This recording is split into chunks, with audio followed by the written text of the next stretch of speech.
Selamat pagi teman-teman. Hari ini saya ada tugas untuk membuat vlog dengan tema peningkatan kualitas hidup masyarakat. Nah, di sini saya juga mengambil topik tentang pengalaman kegiatan sosial dalam kondisi bencana alam juga penyakit endemik. Oke, kita langsung aja masuk ke hal yang pertama. Masalah yang akan dihadapi oleh komunitas. Hal yang pertama dan paling umum dilakukan oleh komunitas saat terjadi bencana alam, yaitu dengan mengevakuasi semua korban dari bencana alam tersebut untuk meminimalisir korban jiwa dan kematian. Nah, masalah yang kedua yakni komunitas harus mencari relawan dan bala bantuan untuk membantu mengumpulkan subsidi berupa pakaian, makanan, obat-obatan untuk menjamin keberlangsungan hidup para korban. Nah, masalah yang ketiga yakni para komunitas harus menyiapkan tempat yang luas yang cukup untuk menampung semua korban jiwa tersebut. Nah, sekarang gimana kalau bencana itu adalah virus atau penyakit endemik seperti yang terjadi saat ini, virus corona.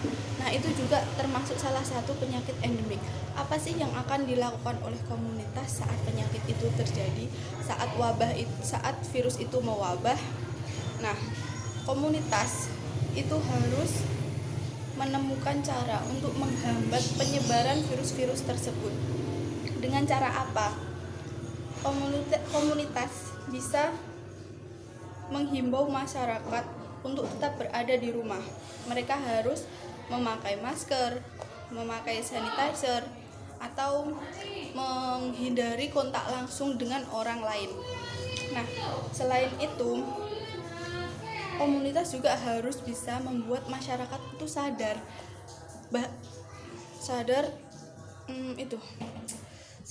tentang seberapa bahayanya suatu virus kalau sudah menyebar.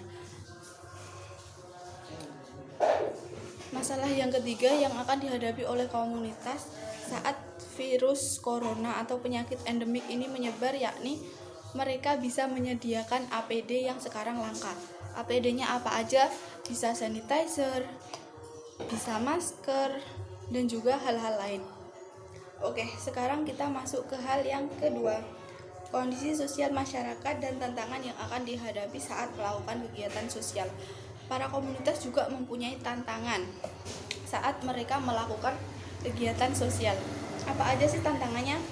Nah, sekarang berbicara tentang kondisi sosial masyarakat saat terjadi bencana alam.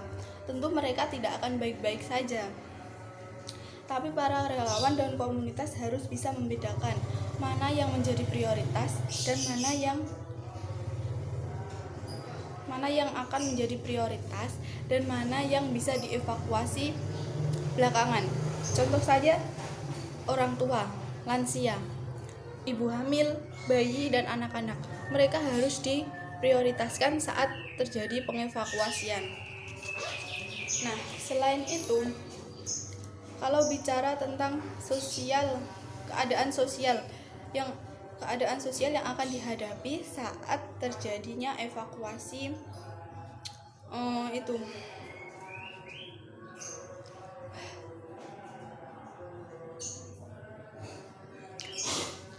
para komunitas, apa sih yang harus dilakukan oleh para komunitas saat terjadi penyakit endemik? Tantangannya itu apa? Tantangannya yakni apa yang mereka berikan, apa yang mereka suluhkan itu tidak didengar oleh masyarakat. Nah, untuk itu komunitas itu harus tahu gimana caranya agar masyarakat itu mau mendengarkan dan mau percaya apa yang mereka omongkan. Hal yang ketiga, banyaknya korban yang terkena bencana alam. Para relawan harus dituntut untuk bertindak cepat tanggap dalam menyelamatkan nyawa mereka agar tidak terjadi yang namanya kematian menumpuk. Selain itu, para relawan juga harus memastikan tempat base camp untuk penyelamatan para korban itu cukup untuk menampung, selain itu aman dan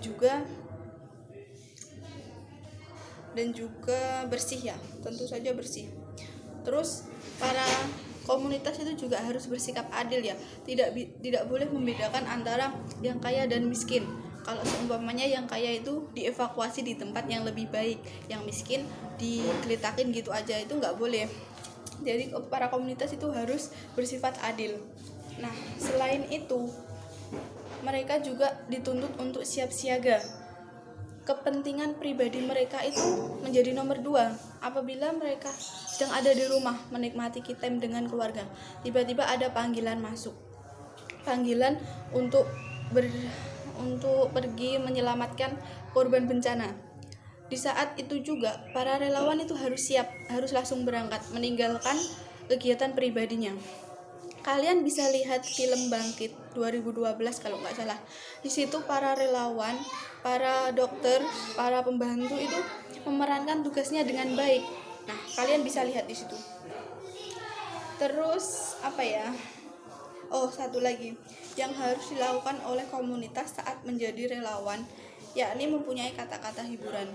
Para korban itu sudah putus asa karena mungkin rumahnya hancur atau apa, kehilangan keluarga. Mereka tuh butuh kata-kata hiburan dan semangat.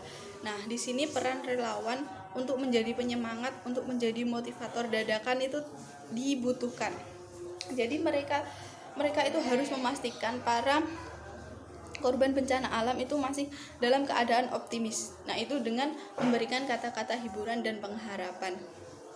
Oke, sekian vlog dari saya, semoga bermanfaat. Saya Mutiara dari Prodi Perpajakan Profesional. Sampai jumpa, bye bye.